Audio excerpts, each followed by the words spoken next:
here, Neko. Come here, baby. Neko. Come over here. Neko. Look. Look. What's this? Can you say hi? Can you say hi? Can you say hi to everybody? Neko, come back. Come back. Come on. Come say hi to everybody. What is that?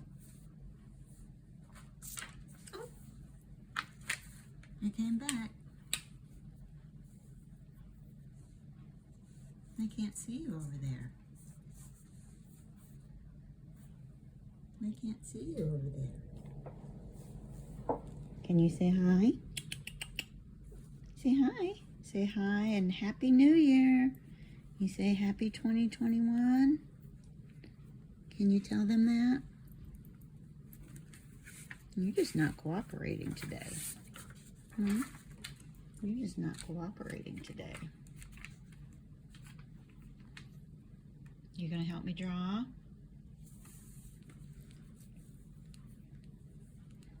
Trying to get you to say hi.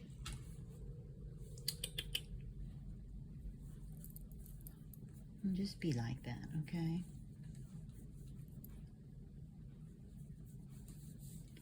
Alright, well, that's Neko. Today we're gonna use our texturing, our rubbings, to create a picture of Neko. I figured he'd be a good subject. He loves to be involved in my artworks.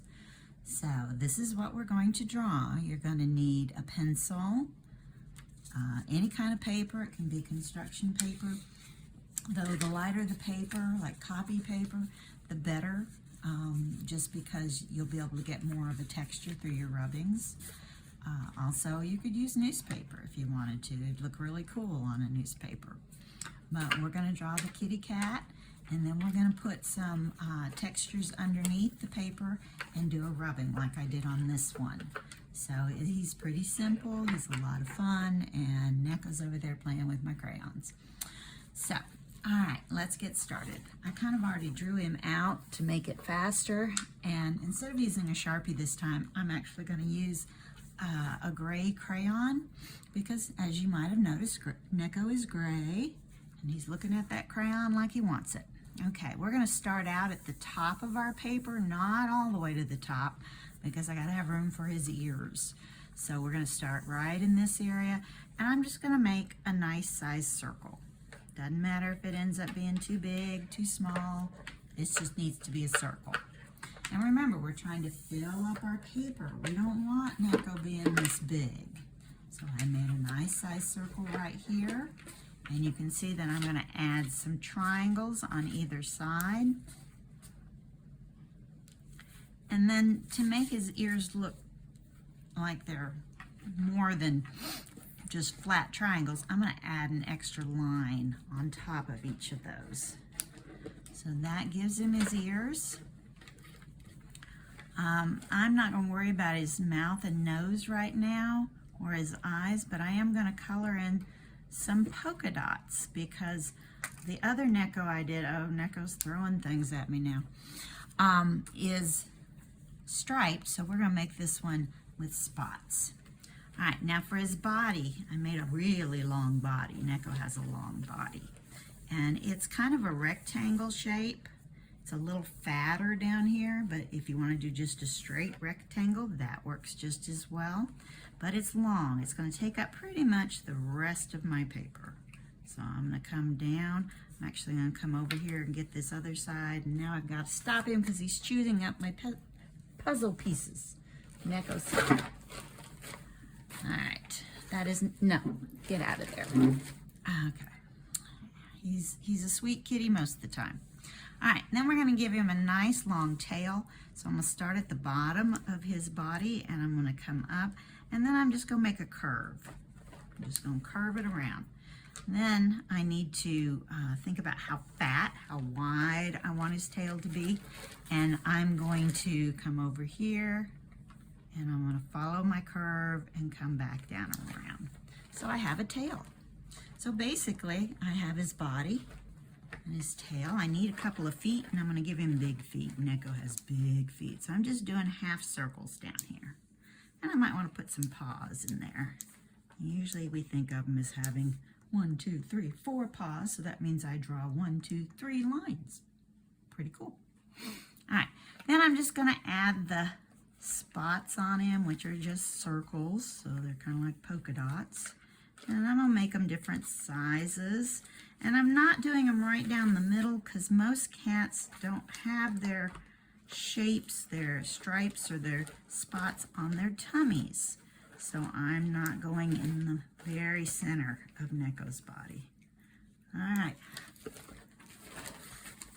Let's see, we got to do the tail. I'm just going to go down the tail on the back side, I guess, and give him some more spots. Okay, there's our Neko. That was pretty simple. Now the next stage, or step, I guess I should say, is to put that texture.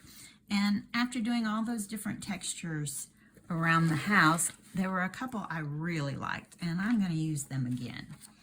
Actually, they came off of 2 of my table mats. And this is the first one. And it's, oops, excuse me, I'm looking for a crayon I had that Neko got a hold of. Haha, I found it. So I'm going to do Neko in gray this time. So thankfully my mat is big enough that my whole sheet of paper can fit on it. But if it wasn't, I would just do it in sections. So let's say I'm going to do his face first. And I'm going to try and do as much of it with the side of my crayon as I can, but that's not always possible. And there's going to be times when I am definitely going to go across and catch something else, but I'm just going to be careful. And to be honest, that's not working as well as I want. So I'm going to use the side, this side of my crayon, and I'm going to press down a little bit. And since this texture is a pretty big texture, it's not teeny tiny, I can actually get away with doing this by actually almost coloring. I'm not using the tip. I'm just using the side. Oops, guess what? I forgot I wasn't on the texture. So I have a little dark area, but that's all right. And you can do that. You can darken areas. You could have really light areas. That's up to how hard you color. So I'm going to move my paper around to be sure I catch texture where I want it. And I'm just coloring him in, making him look very kitty-ish. And I like this texture. It's not exactly kitty texture. It doesn't look like fur, but it's different and it, you know, gives a good effect. Okay, I need to do his feet, his paws. I'm not sure how Neko feels about his picture yet. Okay, now his face looks different than his body, but I kind of like that. It's almost like a reverse or something. Now I'm gonna get a pink crayon. Should I go pink? Where's the lightest pink? I'm looking for my crayons here. Okay, here's a light pink. Definitely going to do his ears in the light pink. So the inside of Kitty's ears are usually kind of pink. I'm going to do his nose, but it's going to, with the purple there, it's not going to be a pink, pink, pink, but that's okay. And I'm doing more coloring now. I'm actually going to do down his chest because we were talking about how kitties have a different color. All right. I think for his spots, I think I'm going to be a little silly and do a blue. I'm looking for a special blue that I like, a particular blue, and I have it. And this is the perfect time with your rubbings. If I didn't say this earlier, it's the perfect time to use all your broken crayons. If you're like me and you have a lot of pieces of crayon left. You know, the smaller ones work so much better when you're trying to get in little areas like this. So that's one of the reasons to hang on to those broken crayons. Do I still have texture under me? I think I do. So I'm just filling in his little spots. And something you may not know about Neko is that he loves to chase light. If he sees light reflected on the ceiling or the wall, maybe because something's shiny in the house and it's reflecting the sunlight from outdoors, he goes crazy. He actually talks to the light. He will make this funny sound, and then we can't, you know, we know he's looking at light when he makes that sound because it is so different. And he chases that light. He tries to jump up on the ceiling and get it.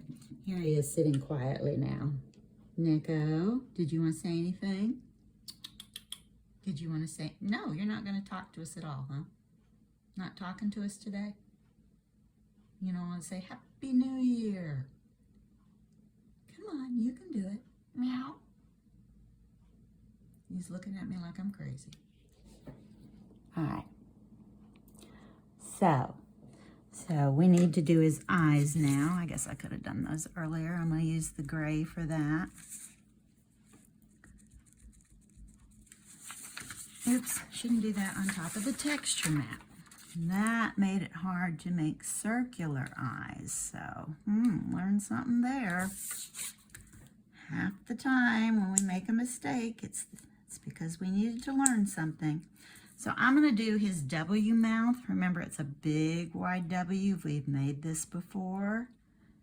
And then the last thing I'm going to do is give him some whiskers. And those are just little lines coming off from his nose.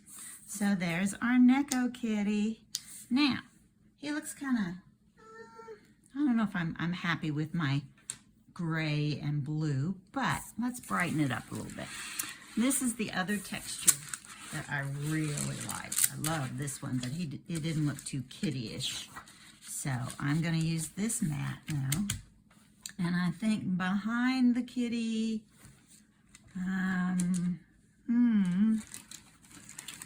have all these colors, but I'm afraid the ones I want to use are not going to show up. We can try the yellow. Let's see what happens. All right. Now, big secret to this, hold your paper still. If you want to be able to see the pattern, you don't want it to get blurry because your paper's moving in all different directions. So that's very important to keep your hand on your paper and try not to let it move around. I don't know if y'all can see the texture, but I can, so it's kind of showing up. And I wanted a bright color to kind of brighten this picture up. I'm just a bright color person, as y'all know from my lab coat. I'm gonna get sure I get all my areas. And I find that if you go in different directions, first time around you go one way, second time around you go a different way, you're more likely to catch a lot more of the texture. And remember, this is implied texture. I can't really run my hand over the paper and feel any of these textures. So they're visual textures. They can be seen, but they can't be felt. And that term is implied, suggested. All right. Not sure if I'm happy with that one. But he's cute. I think I like this one better. All right. So there's drawing Neko and using textures to kind of fill him in. So I hope you like them. I hope you'll try the project. If you do, please take a picture of it if you have a way to do that, and email me or post it on the classroom. I would love to see what you come up with. All right, I'll see you in a week in person, hopefully. So I hope this week of distance learning is going well for y'all. Bye.